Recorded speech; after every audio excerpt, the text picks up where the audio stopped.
स्वागत है। आज बीजापुर विधानसभा स्तरीय कार्यकर्ता सम्मेलन में आने का मौका मिला। चुनाव आते हैं, चुनाव जाते हैं, मगर संगठन का सतत चलने वाली प्रक्रिया है। हम संगठन को जमीनी स्तर पर कैसे लागू करें और आने वाले चुनाव के लिए तैयार रहें, उसी तैयारी को लेकर मैंने कार्यकर्ताओं की एक महत्वपूर्ण बैठक आयोजित की गई थी। मिशन 2023 लगभग 13-14 महीने बचे हैं, तो आने वाला 2023 में छत्तीसगढ़ में कांग्रेस की सरकार कैसे बने, उसकी तैयारियों को लेकर हम लोग निकले हैं। कार्यकर्ताओं की बात, जनता की बात और मीडिया के साथ साथ अन्य संगठनों के माध्यम से जनता और कार्यकर्ताओं को नब्ज भी हम लोग टटोलने का प्रयास करेंगे, क्योंकि हम लोग बस्तर में 12 की 12 सीट जीते थे और 2018 के चुनाव में छत्तीसगढ़ की महान जनता ने हमें 68 सीटों के साथ सरकार बनाने का मौका दिया था और उपचुनाव में हमने 4 सीट जीता। अभी उन सीटों को बरकरार रखना और 2023 में सरकार बनाना एक बड़ी चुनौती है, मगर हमारी सरकार माननीय भूपेश बघेल सरकार की नीतियों, योजनाओं, उपलब्धियों को लेकर हम कार्यकर्ताओं के बीच में, जनता के बीच हम कार्यकर्ताओं के साथ जाते हैं। तो हमें लगता है कि छत्तीसगढ़ की महान जनता फिर से छत्तीसगढ़ में कांग्रेस की सरकार बनाने का मौका देखी। इसीलिए मैं बीजापुर जिले के प्रवास में आया हूँ। बीच में पुनिया साहब के साथ हम लोग 3 दिनों तक दंतेवाड़ा, चित्रकूट, जगदलपुर और अन्य विधानसभा के हमारे कार्यकर्ताओं से सीधा संवाद किया था। आज बीच में पुनिया साहब दिल्ली निकल गए हैं, बीच में और इस बीच में आएंगे तो पुनिया साहब भी आएंगे, तो हम कहीं ना कहीं हमें विस्तार से कार्यकर्ताओं की बात हम लोगों को सुनने को मौका मिल रहा है। और हमें लगता है बीजापुर के कार्यकर्ताओं में जिस ढंग से उत्साह है और हमारी सरकार की उपलब्धियों का लाभ जिस ढंग से जनता को मिल रहा है, हमें उम्मीद है आने वाले चुनाव में भी हम बीजापुर विधानसभा भारी मतों से जीतेंगे, ऐसा मुझे लगता है। अगर कोई प्रश्न हो तो हमारी मीडिया के साथ। सर, एक सवाल था। 12 में से 11 सीटें कांग्रेस ने जीती थी, सभी आदिवासी सीट थे। करीब 30 से ज़्यादा आदिवासी आरक्षित जो विधायकों की सीट है वो छत्तीसगढ़ में है। लेकिन हम देखते हैं कि बस्तर के अंदर में जिस तरीके से आंदोलन हो रहे हैं, जिस तरीके से आदिवासियों पर गोलियां चलाई गई, उसको लेके वो आंदोलनरत हैं, एक सवाल। उसके साथ साथ जो आदिवासी आरक्षण जिस तरीके से 32% था, उसको 20 हो गया। क्या लगता है कि आने वाले वक्त में ये आदिवासी वर्ग कांग्रेस के साथ जाएगा? अगर जाएगा तो क्यों? आपका कहना सही है कुछ हद तक। जो सिलगेर की घटना की बात कर रही है, कुछ गलतियों के कारण गोलियां चली थी, जिसके कारण हमारे 3 जो नागरिकों की मौत हो गई थी। उसके बाद तत्काल हमारे सांसद के नेतृत्व में हमारे विधायकों का प्रतिनिधिमंडल सिलगेर गया था, वहाँ के पीड़ित परिवारों से मिला, उनकी बात सुनी और उनकी समस्याओं का निराकरण करने का प्रयास किया और वहाँ के लोग संतुष्ट हैं। मगर कुछ संगठन अपनी राजनीतिक रोटी सेकने के लिए वहाँ के लोगों को भड़काने के लिए आंदोलन करने का प्रयास किया जा रहा है, मगर वहाँ की बातों को हमारी सरकार, हमारे जनप्रतिनिधि गंभीरता से सुन रहे हैं। वहाँ के स्थानीय विधायक और मंत्री लगातार उन पीड़ित परिवार से मिल रहे हैं, उनकी समस्याओं का निराकरण कर रहे हैं। रही बात, दूसरी बात 32% आरक्षण कम करने की बात, तत्कालीन भारतीय जनता पार्टी की सरकार ने 2010-11 में यहाँ आदिवासियों को 32%, एससी वर्ग को 12% और ओबीसी वर्ग को 14% आरक्षण दिया था। मतलब 50% से अधिक आरक्षण, 58% टोटल हुआ था। तत्कालीन सरकार को वहाँ की परिस्थितियों को बताना था और 2012 में जो हाई कोर्ट में कुछ लोगों ने याचिका दायर की, हाई कोर्ट में तत्कालीन सरकार को तथ्यों के साथ आंकड़े पेश करने थे, क्योंकि इंदिरा साहनी प्रकरण में स्पष्ट को जो सुप्रीम कोर्ट में जो प्रकरण आया था उसमें 50% से अधिक अगर आरक्षण किसी प्रदेश में दिया जाता है तो वहाँ के तत्कालीन तथ्यों को हाई कोर्ट में रखना था। तत्कालीन सरकार नहीं रखी। जो तत्कालीन गृह मंत्री ननकीराम कंवर कमेटी के एक कमेटी बनी और उस कमेटी के सिफारिशों को भी हाई कोर्ट में तत्कालीन सरकार ने नहीं रखा। CS की अध्यक्षता में एक कमेटी और बनी थी, उसके जो सिफारिशें हैं उनसे सिफारिशों को भी हाई कोर्ट में नहीं रखा। एफिडेविट के माध्यम से तत्कालीन सरकार को रखना था, जिसके कारण नहीं रखा, जिसके कारण हाई कोर्ट ने इस आरक्षण को रद्द किया था। मगर हमारी सरकार गंभीर है। हम जनसंख्या के अनुपात में आदिवासी समाज को 32%, SC वर्ग को, OBC वर्ग को जनसंख्या के अनुपात में हम आरक्षण देंगे। हमारी सरकार ने सुप्रीम कोर्ट गई है। अगर वहाँ से भी न्याय नहीं मिलेगा तो हम विधानसभा का विशेष सत्र बुलाकर हम सर्वोच्च समिति से 9वीं अनुसूची में जो जहाँ तमिलनाडु की सरकार जो 69% आरक्षण दे रही है, उस पे हम लोग 9वीं अनुसूची में जाके हम लोग बात रखेंगे। मुझे लगता है यह न्याय मिलेगा। सिर्फ और सिर्फ भारतीय जनता पार्टी जो प्रोपोगेंडा फैलाती है। तत्कालीन यहाँ के जो मंत्री रहे, आदिम जाति कल्याण मंत्री केदार कश्यप जी, महेश गागड़ा जी भी मंत्री रहे हैं, लता उसेंडी जी भी रही है, और इन्होंने तथ्यों को नहीं रखा। जो इनके गलतियों का खामियाजा आदिवासी समाज को मिल रहा है। हम आदिवासी समाज के साथ हैं, उनको न्याय मिलेगा और न्याय देके रहेंगे। इसी से जुड़ा एक सवाल, आप कह रहे हैं कि बीजेपी को अपना पक्ष मजबूती से रखना था, क्योंकि अभी कांग्रेस की सरकार है और लगातार जो आदिवासी वर्ग है, कल हमने देखा राज्योत्सव में कुछ कलाकार जो नृत्य करने आना चाहते थे, उनके लिए एक तरीके से फरमान जारी किया था आदिवासी वर्ग ने, जिसकी वजह से वो जो कलाकार है वो नहीं पहुंच पाए। तो आदिवासी वर्ग को समझा पाने में क्या कांग्रेस नाकाम? नहीं, देखिए, हमारी सरकार आदिवासियों के साथ है, आदिवासियों के साथ रहेगा।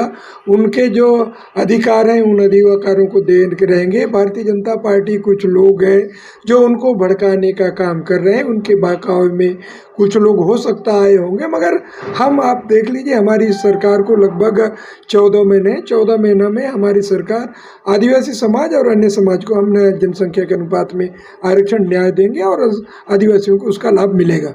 सर 2023 से पहले स्थानीय भर्ती में आरक्षण को पूरी तरह से खत्म कर दिया गया है, आरोप भी आपकी सरकार नहीं, मैंने वही कहा ना, जो सुप्रीम कोर्ट, जो हाई कोर्ट में जो बातें आई थी, उन बातों को मतलब पिछली सरकार ने नहीं रख पाई, जिसके कारण नहीं हो पा रहा है। हम लोग जो व्यवस्था होनी चाहिए, हम लोग विधानसभा का विशेष सत्र बुला के जो कमियां जिसमें आपत्ति हाई कोर्ट ने की है उनको निराकरण करने का हम लोग प्रयास करेंगे। चतुर्थ श्रेणी की भर्ती में भी PSC के माध्यम से भर्तियां हो रही है। ऐसे में क्या वो राज्य के द्वारा, राज्य के लिए निर्धारित आरक्षण और जिले के लिए आरक्षण, उसमें किस तरह का? नहीं, देखिए, जो जिले में जनसंख्या के अनुपात चतुर्थ श्रेणी और 4th श्रेणी, कैटेगरी 3 और कैटेगरी 4 में जिस वर्ग का, जो मान लो बीजापुर में जो जनसंख्या जिस अनुपात का है वही देने का है। जो हमने कनिष्ठ चयन बोर्ड बनाया था छत्तीसगढ़ सरकार ने, उसमें उन्होंने आपत्ति किया और उसको हाई कोर्ट लेकर चले गए थे, जिसके कारण हाई कोर्ट ने उसको निरस्त कर दिया। हम लोग जिला स्तर के केडर के जो पद हैं, जो कैटेगरी 3 और कैटेगरी 4, उसके लिए हम लोग अलग से नियम बनाएंगे और उस तरह से हम लोग भर्ती प्रक्रियाओं को पूरा करेंगे। सर, छत्तीसगढ़ में कांग्रेस ने बहुमत के साथ सरकार बनाया था, 4 साल अभी गुजरे, जिसमें बसपा से बीजेपी पूरी तरह साथ है। अभी आपने अपने बयान में कहा कि इस बार सरकार बनाने में बहुत चुनौतियों का सामना करना पड़ सकता है, तो आपको क्यों लगता है कि इस बार सरकार बनाने में आपको चुनौती का सामना करना? देखिए, जब सरकार बनती है तो बड़ी जिम्मेदारियां होती है, अपेक्षाएं बहुत ज़्यादा उम्मीद होती है, जनता की भी अपेक्षाएं होती है, कार्यकर्ताओं की वाकई अपेक्षाएं। उन अपेक्षाओं को हमारी सरकार पूरा करने का प्रयास कर रहे हैं। हमारा प्रशासन, पूरा तंत्र लगा हुआ है, हमारे जनप्रतिनिधि लगातार दौरा कर रहे हैं। अगर कोई कमियां हैं, हमारे पास 1 साल से ज़्यादा समय है, 1 साल से ज़्यादा समय में उन कमियों को और उन समस्याओं को निराकरण करने का प्रयास करेंगे। देखिए, कोई सरकार में आता है तो 2 तरह की होती, जिम्मेदारी और दायित्व और जिम्मेदारियाँ दोनों आ जाती है। हम दोनों को पूरा करने का प्रयास करते हैं। हमें लगता है जनता को हम 2023 के चुनाव में समझाने में सफल होंगे और हम जब 12 की 12 सीट जीते, 12 की 12 सीट जीतेंगे।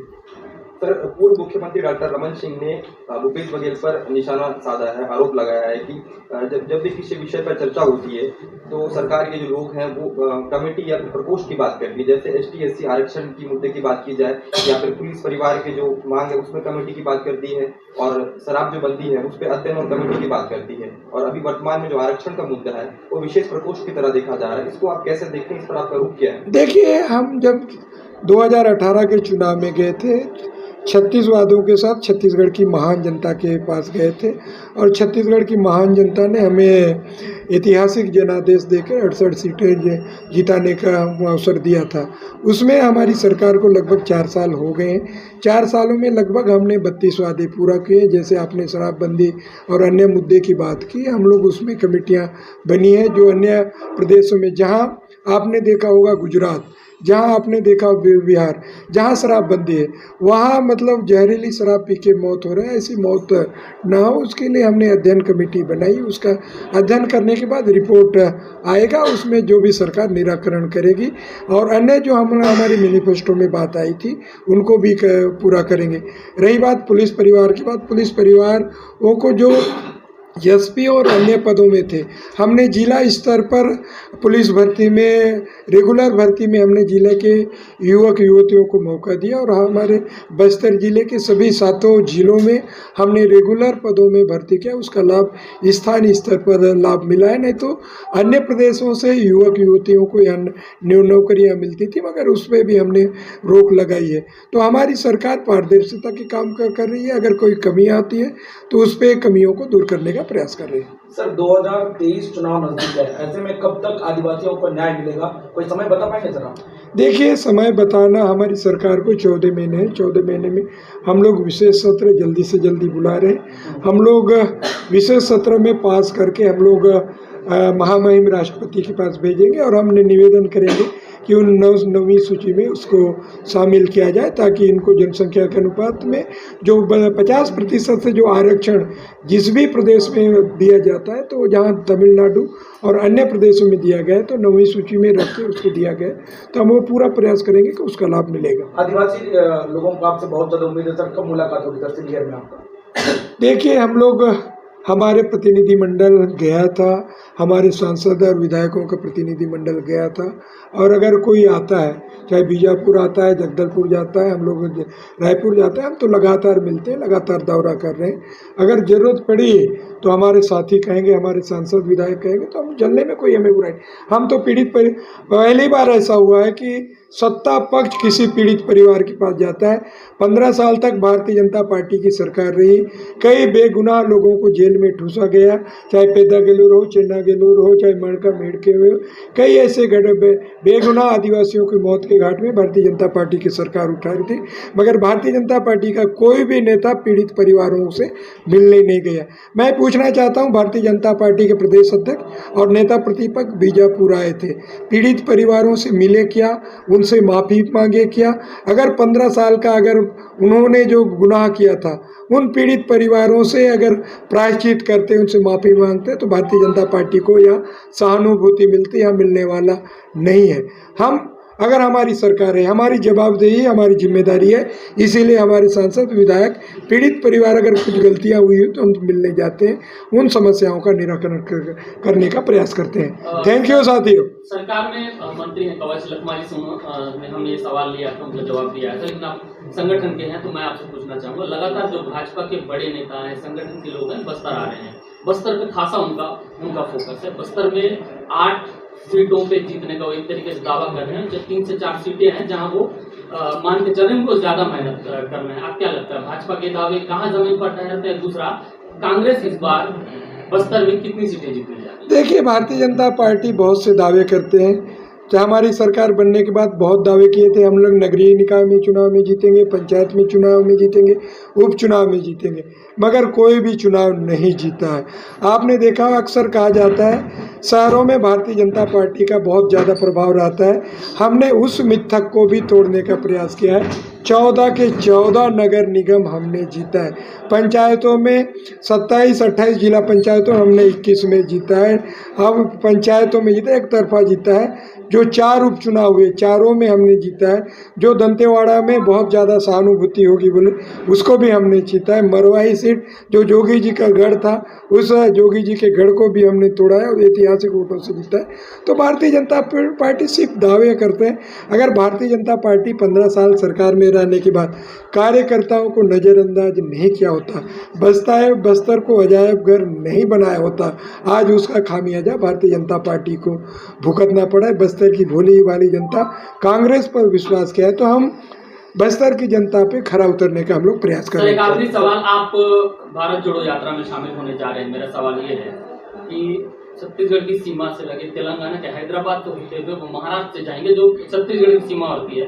यहाँ कांग्रेस की सरकार, क्या वजह है कि छत्तीसगढ़ को भारत जोड़ो से अलग कर दिएगा, मतलब दरकिनार कर दिएगा? देखिए, यहाँ कोई दरकिनार नहीं किया गया। हम लोग बूथ स्तर पर 3 महीने तक भारत जोड़ो पदयात्रा में शामिल हो रहे हैं। हम लोग सभी विधायक से लेकर हमारे संगठन के पदाधिकारी गांव-गांव जा रहे हैं, बूथ स्तर पर जा रहे हैं। जो राहुल जी का संदेश है, वही संदेश को हम लोग गांव-गांव तक पहुंचा रहे हैं। हमारी यहाँ सरकार है, 12 राज्यों और केंद्र शासित प्रदेशों होकर 3570 किलोमीटर पदयात्रा हो रही है। तो कहीं ना कहीं हम लोग जो लंबा रूट है, राहुल गांधी जी 180 दिनों में 5 महीने से अधिक समय निकल रहे हैं, तो छत्तीसगढ़ की हम लोग मध्य प्रदेश में इंदौर से उज्जैन तक जुड़ेंगे पूरे संगठन के लोग, और हम लोग पूरे छत्तीसगढ़ में बूथ स्तर तक 3 महीने तक पदयात्रा करेंगे। तो वही संदेश हम लोग गाँव-गाँव तक पहुँचाने का प्रयास कर रहे हैं। बहुत बहुत धन्यवाद साथियों। अंतिम सवाल है, पत्रकार सुरक्षा कानून को लेकर आपकी सरकार की मंशा क्या है? अब तक इस पर किसी भी तरीके से बयान जो वो स्पष्ट नहीं हो पाता, इस संबंध में पूरा पता चले। देखिए, पत्रकार का सुरक्षा कानून के लिए सरकार गंभीर है।